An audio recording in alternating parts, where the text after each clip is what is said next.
So yun guys, magandang araw sa lahat. So kagaya ng sinabi ko, sa vlog na to ay magagawa tayo ng matibay na extension. Gaano nga ba katibay ito? Ito ay pwede ka mag-plug dito ng mga refrigerator o washing machine at kung ano pa, mga welding machine, ganyan. So guys, bago tayo mag-umpisa, pwede bang like and subscribe lang po.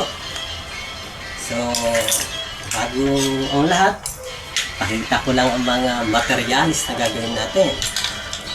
So, kailangan natin ng outlet extension. Ito yung guys. Tapos, plug. Ito yun. At screw. Ito, pambukas. At kutsilyo. Yan. Yan ay pamputol o pambalat ng wire. Ito naman ang wire na gagamitin natin. Ayan. So, umpisahan natin na guys. Una natin gagawin ay babalatan muna natin itong wire na to. Saktuhin lang natin guys. Kailangan tansyado natin to. Ayan. Balatan natin. Medyo napahaba lang guys. Ayan. Isa pa. Balatan natin pareho. Ayun. Isa pa. Ayun. Ayun. So, ayan, nabalatan na pareho guys. So, buksan na natin itong plug. Baliktad. Dito tayo sa kabila guys. Medyo madilim kasi rito, hindi ko makita. Ayan guys ha. Tanggalin natin itong tornilyo niya. So, ayan guys, nabuksan ko na.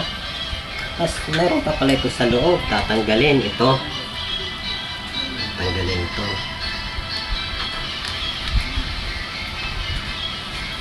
So, kailangan tatandaan mo lang guys kung paano mo kinabit at paano mo tinanggal. Tapos ito yung pagkakabitan ng cord guys. Itong tornilyo ito. Tanggalin muna natin. Ayan.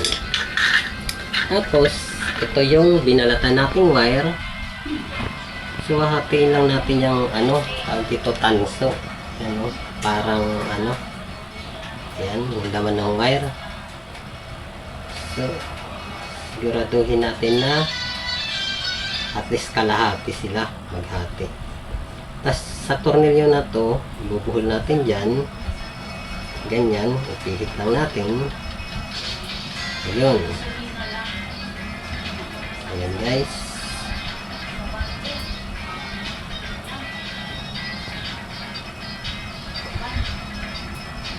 So ayan. Tapos itornilyo na natin guys dito. Kung saan natin tinanggal. Hanapin lang natin yung screw guys. So ganito lang guys gumawa ng kaya kumagat ng screw natin guys. Kunin natin yung maiksi kong screw. Ito yung maiksi, yung pinakamaiksi kong screw guys. Ayun, gagamitin natin kasi medyo luma na yung mahabang screw ko kanina. Ayan. Medyo masikip guys.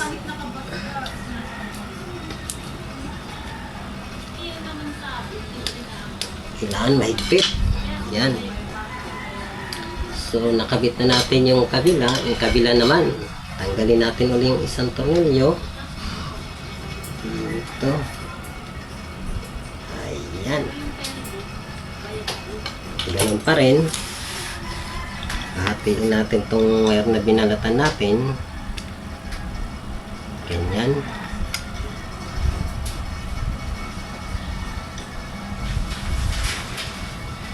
Tapos ipupulupot natin ulit sa tornilyo. Ayun. So konti na lang guys, mabubuo na natin to. Yan, matibay. Para hindi siya pumalas. Tapos ganun din, itutornilyo natin yan. So ito lang maiksi kong screwdriver na to. Ilalak natin.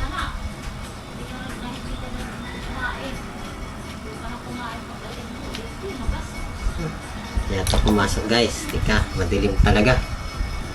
So, silipin ko lang mabuti guys. Ayun. So, tatama na to. Tatama na guys. Ayun. Ito. Ayaw pumayag guys. Dali lang. Medyo makapal kasi ng wire. Oh.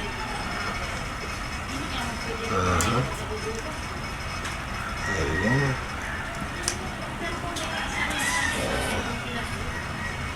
Pasok nga ba? Okay. Medyo sensitive lang guys. Pero kaya natin to. Huwag susuko. Lalaban, hindi susuko. Kaya guys ha. Kaya natin to.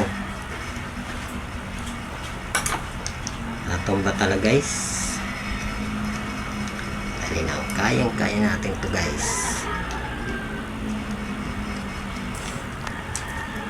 So, medyo ano kasi. Yan guys ha. Isa na lang to eh. Pinapahiya lang tayo guys. Pinapahiya lang tayo.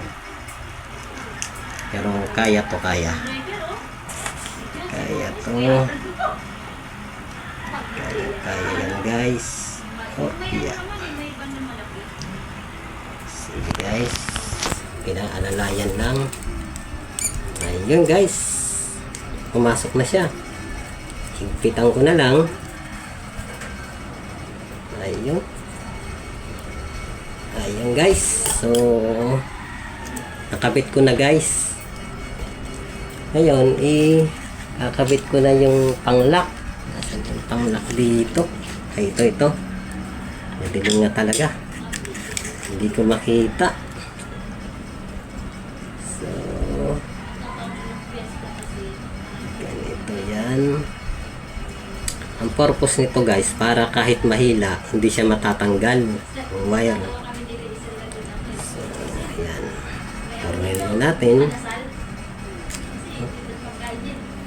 Medyo sensitive lang talaga guys at maliliit ang tornilyo. Pero kaya natin ito.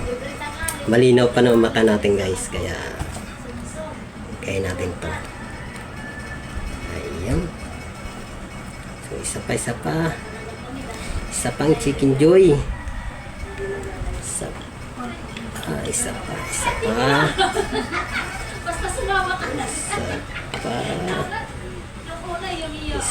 pa hop. Ayun. Ayun guys, malapit na ito mag-lock. Ayun. Ayun guys, nakabit ko na. So ito naman yung pangsarado sa ibabaw naman guys. So silipin natin guys kung baka mamaya pakaputol yan. Edit. Pwede yun. Sige. Ayun guys, ayan, nakakabit na. Pasilip lang natin guys sa sa ating cameraman, hindi nakakaya. Pasilip kung may nagdidikit na kung ganito. Wala naman siguro no, cameraman. So wala. So isasarado na natin guys. Ganito yan. So ganyan. Sarado natin. Ito yung screw na maiksi. Gamit ko. Bago pa to guys. Yung isa kasi na yun eh. Kalawangin na yun. Di pa ako pinapanganak. Nabili ko na yan eh. Maiksi kong screw. Ayan. So, ayan guys. Nakabit ko na oh. Tingnan nyo. So, yung kabilang dulo. Ito guys. Ayan. Pabalatan uli natin to. Yung dalawa. Balatan natin.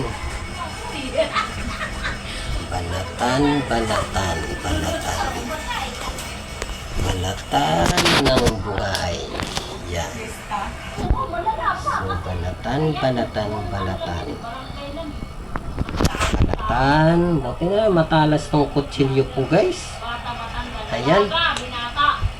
Napakatalas, no? Kasing talas ito ng aking paningin, guys. Ayan. Ayun. So, okay na, guys. Tapos, yan, nabalatan na natin pareho. Ang susunod natin, bubuksan natin itong extension outlet. So, tabi natin konti itong kutsilyo para madali tayo. Buksan natin, guys. May dalawang tornilyo ito. Sa ibabaw ito, guys. So, itong isa. Yan, buksan natin. Buksan. Nabuksan ko na, guys. Ayan, isang tornilyo pa. Ayan, gaganyan ko na lang, guys. So, ayan. So, ayan ang laman. Pakita lang natin, guys. Ayan. So, ganyan yan. Ngayon, ito yung wire. So, ganun uli. Hahatiin natin itong tanso. Ganyan. Pipilipitin natin para hindi sila maghiwa-hiwalay. Kailangan anumang pagsubok sa buhay, magkakasama pa rin sila. So, ganyan, guys. As dito, may tornilyo rin, guys. Puro na lang tornilyo. Oo. Eto. Buksan natin. Dito natin ang kakabit. Ganun ulit ang procedure, guys. Ayan. Gaganoon natin, no? Pihit ulit. Pihit. Pihit ng pihit. Ayan. Pihit lang, guys. Ayun. Tapos, itornilyo ulit natin kung saan natin kinuha. Alam ko dito yun eh. Dito ko ito nakita eh. Yan, guys. Ngayon, tornilyo natin, guys. Madali siya itornilyo kasi lutang na lutang. Kitang-kitang ebidensya, guys. Ayan. So, yung isa naman, guys. Ito. Tanggalin natin para may ikabit yung kabilang wire. Ayun. So, ito. Hatiin natin ulit itong tanso ng wire. Ayan, ganyan. Pihitin natin para hindi maghiwa-hiwalay. Ganyan. Tapos, ganun ulit. Ipulukot natin sa tornilyo. Ganyan. Okay? Ayan. Pas kung saan mo. Ika, guys. Nasama sa akin. Pero okay lang yan. So, ikabit natin, guys, kung saan natin kinuha to. Ang tornilyong to. Alam ko dito eh. Dito to. Tornilyo na natin. Tornilyo natin, guys, ha. Ayan. Kailangan tingnan natin mabuti, guys, ang ginagawa natin para makuha natin kung paano maggawa ng extension na matibay. Hindi ka na bibili doon sa mga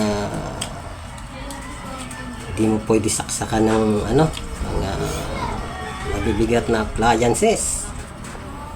So, iayos natin ang wire, guys. Iganyan natin. Ayan. So, nakaayos to. Dito. Kaganyan. Yan. Tapos, so, takpan natin, guys. Ito yung kaganyan. Ayan, guys.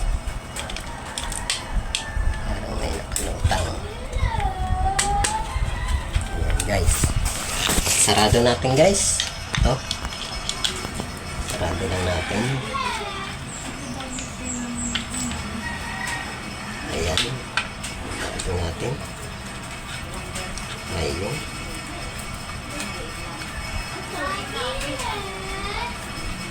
Ayan, guys.